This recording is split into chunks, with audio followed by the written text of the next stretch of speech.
wanted to make sure I knew what time it was. Good morning. I just prepared something in writing, so I'm just going to read what I have. That's fine.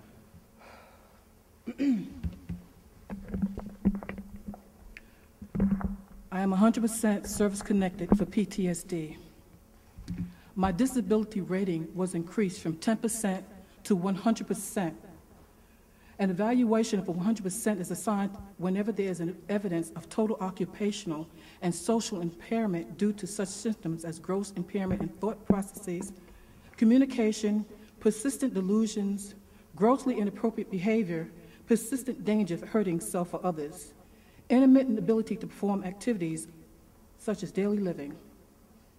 My PTSD came from sexual trauma I experienced in the military, the U.S. Army, sexual harassment, assault, and rape, which was inflicted upon me by my fellow male soldiers and superiors. Sometimes a platoon sergeant would sneak into the female's room at night and pleasure himself standing over you. I was beaten. I was humiliated. I was sexually abused. The gentleman would climb through, some of the soldiers would crawl through the vents. And as you're in your room undressing, you would hear noises, but you wasn't sure what the noises were until we found out that they were watching the women soldiers undress in their room. How PTSD affected my life. I missed work on many occasions due to severe depression related to the PTSD. Panic attacks before leaving the house, rage, anger, startled responses, at least 3 attempts at suicide, pills, and cutting of my wrist. I was hospitalized at least 6 times for paralysis, either for the left side or the right side of my body, stroke-like symptoms. Trust issues, feelings of being detached, and loss of intimacy, tenderness, and sexuality, loss of a marriage, and loss of a job.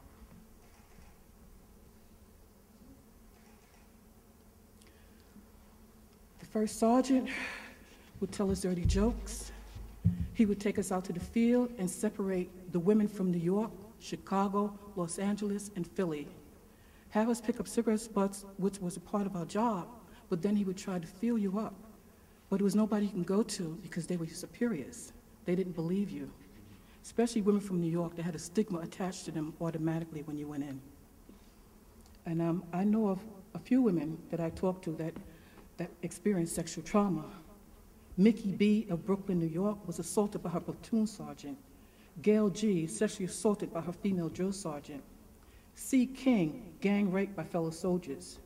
Karen was sexually abused by her platoon sergeant. And Sabrina C. was sexually harassed by her superiors. It's left me not wanting to be around men. And as a woman, I desire companionship, but it's very hard for me to trust. And nightmares. I have major insomnia because I still, even to this day, and this happened in the 70s, I still see the gentleman coming into my room, pulling me out the room. And you can't talk about it with anybody. You can't talk about it with your family because they don't understand. And I also like to add, I was doing some more research because I'm going to write an editorial for my newspaper where I live at, that a lot of people say, why didn't you tell anybody? Why didn't you share it more? Again, because they don't believe you. And secondly, as African-American women, we were taught to be strong. You know, when the man was absent from the family, we had to bear the backbone of the family. And you don't say that you were sexually abused. You don't say that you're depressed. You don't say that you have these type of feelings because you had to be strong. And I also like to add that I'm no longer a victim, but I am a survivor. Yes. I am a survivor. I don't know what else you'd like me to say. No. Thank you so much, because obviously you're not only a survivor, but you're an advocate. Yes. Who can explain what we're talking about here. Yes. And put a face to something that is really it's tragic. Do any of my colleagues have a question? Senator Montgomery, did you? Appalled, really, very disturbed story, especially in light of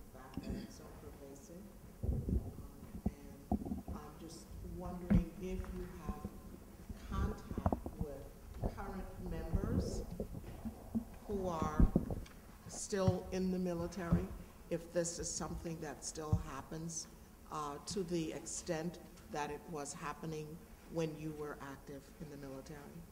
I don't have contact with current members of the military, but from my research, it's still happening because people don't talk about it.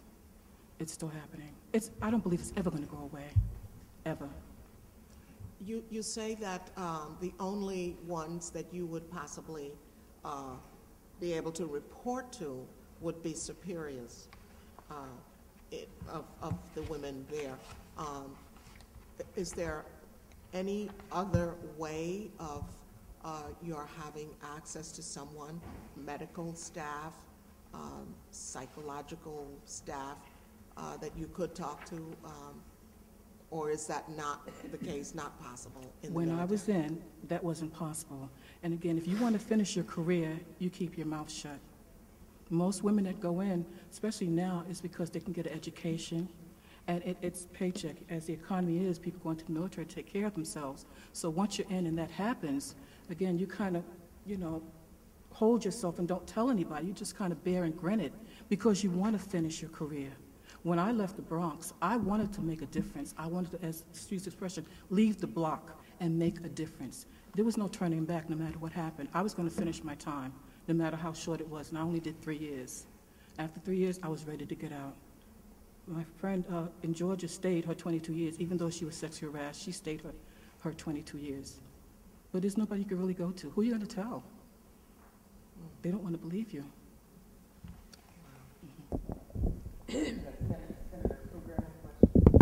Senator Huntley. I just want to comment. When you say there's no one to tell, I kind of compare that, and I mean, no pun intended when I say this, but to you hear people talk about the blue wall,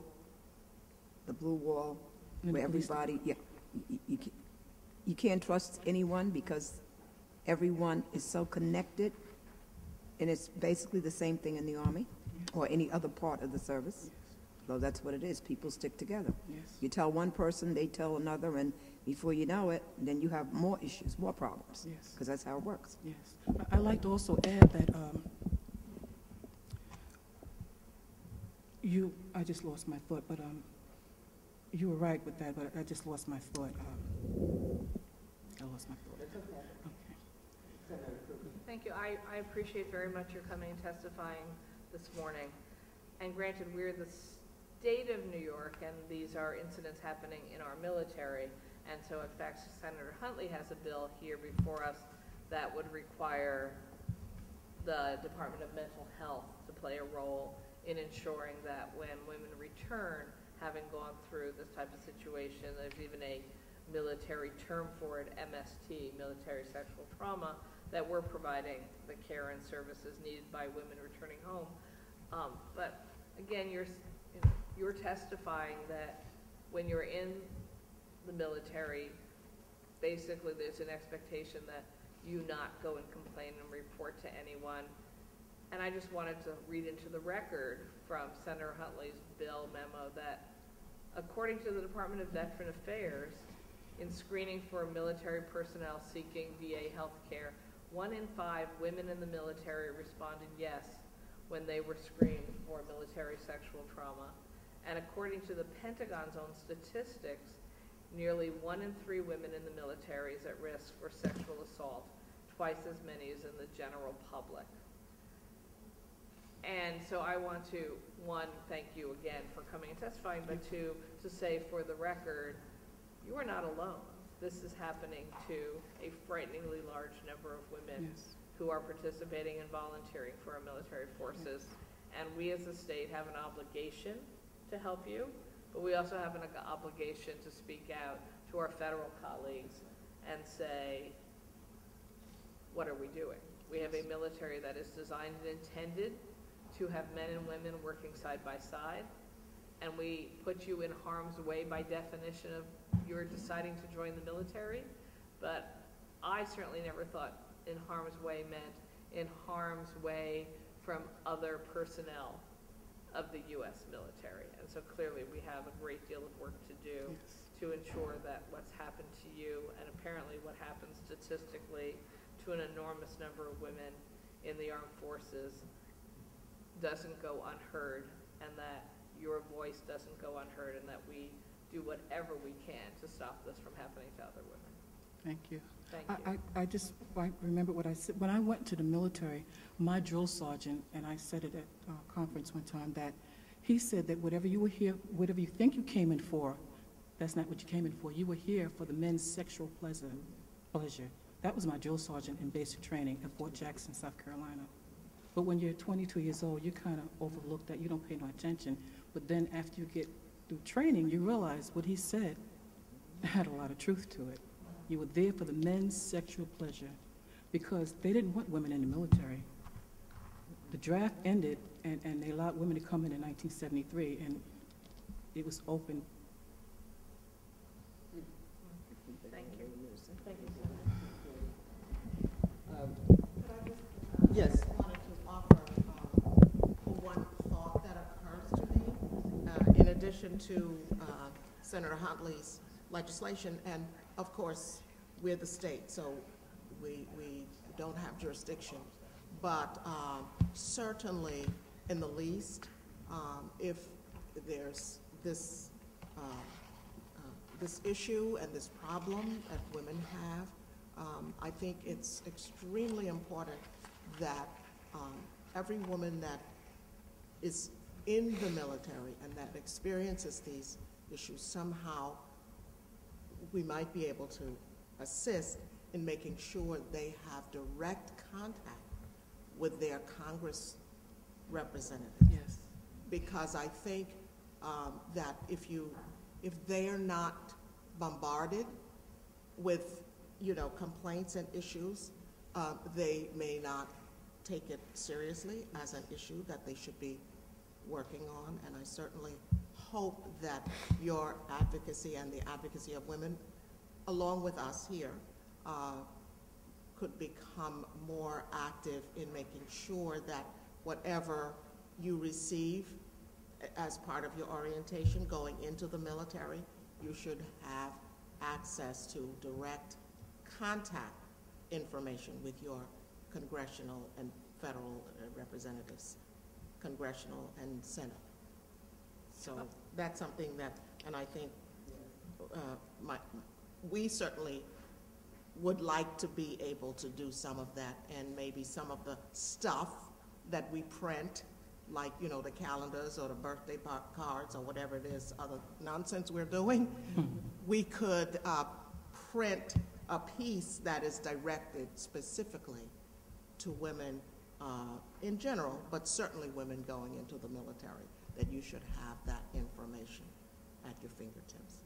So I think we could think about doing something like that as a conference. Yeah. I just have one more comment. I remember about 4 years ago, another case similar to yours that was referred to the congressman. And the reason I know it was because I'm the one that referred it.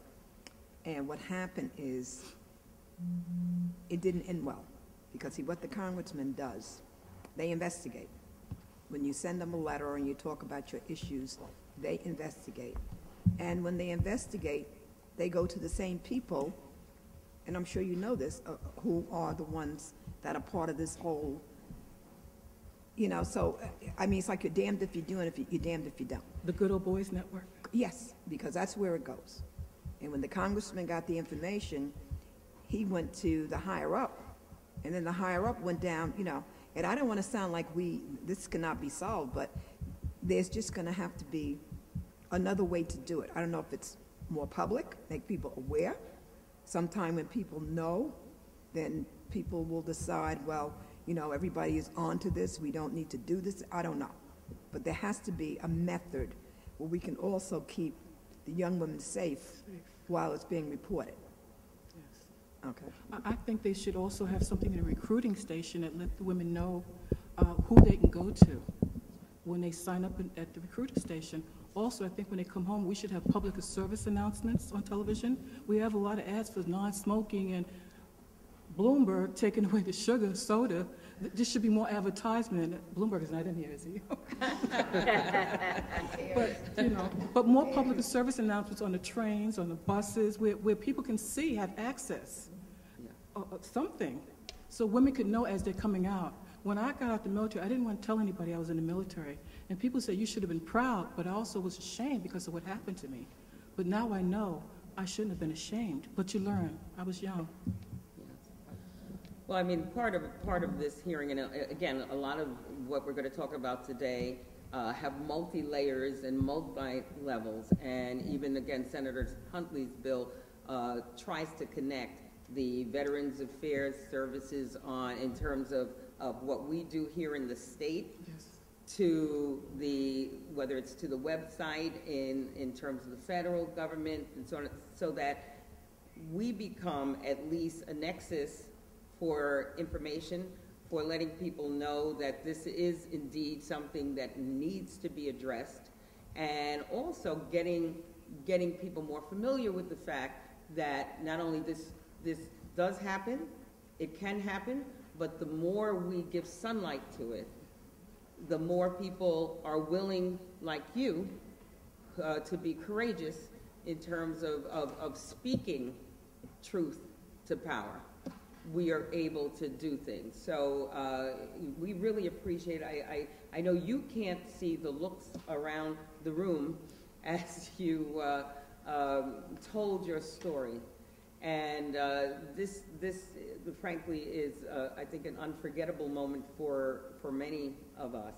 And again, you are to be commended for your bravery. I hope you have a strong network. Obviously, the coalition is there with you. But I do hope that you continue to have a strong network of support, because you indeed are worthy of it. I'm still in counseling once a week. Okay. With my therapist at the vet center. And I was fortunate because I worked for the Department of Labor, so I had access to all that information. Right. So I was very fortunate working with the DA and Department of Labor to find out what was the matter, because I didn't know what was wrong with me. Thank you so much for your